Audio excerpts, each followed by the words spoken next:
Today in the Daily Dose, Pol Pot and the Khmer Rouge.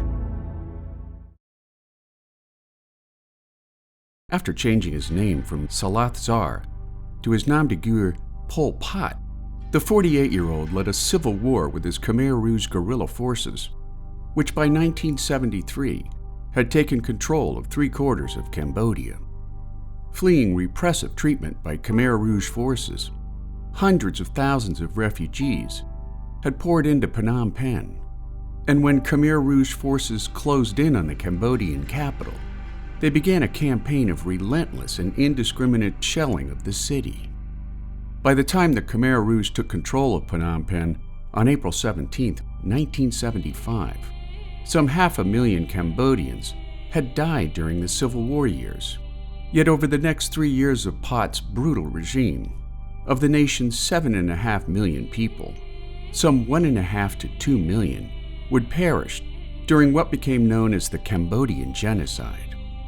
After renaming the country Democratic Kampuchea, the Khmer Rouge cleared the city of its residents and refugees, stripping the wealthy of their possessions before sending them out into the countryside to work as farmers under Pot's Marxist-Leninist brand of communism, which saw the removal of 3 million people from Phnom Penh in less than 72 hours.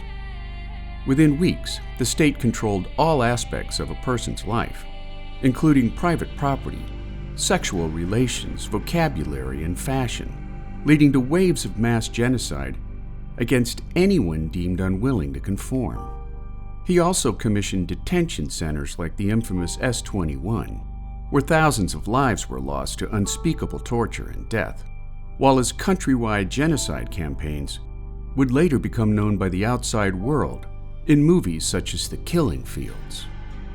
As border skirmishes intensified between Cambodia and Vietnam, in December of 1978, less than 3.5 years after the fall of Saigon, the Vietnamese sent more than 60,000 troops into Cambodia, forcing Pol Pot to flee back into the jungle when Vietnamese forces captured Phnom Penh on January 7, 1979.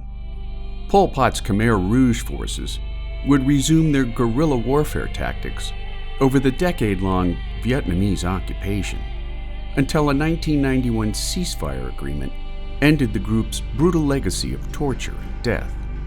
Captured and placed under house arrest in 1997, Pol Pot died in his sleep from heart failure on April 15, 1998, ending the life of one of the most brutal dictators in human history. And there you have it, Pol Pot and the Khmer Rouge, today in the Daily Dose. If you like learning something new every day, subscribe to the Daily Dose on YouTube or sign up for emails at dailydosenow.com.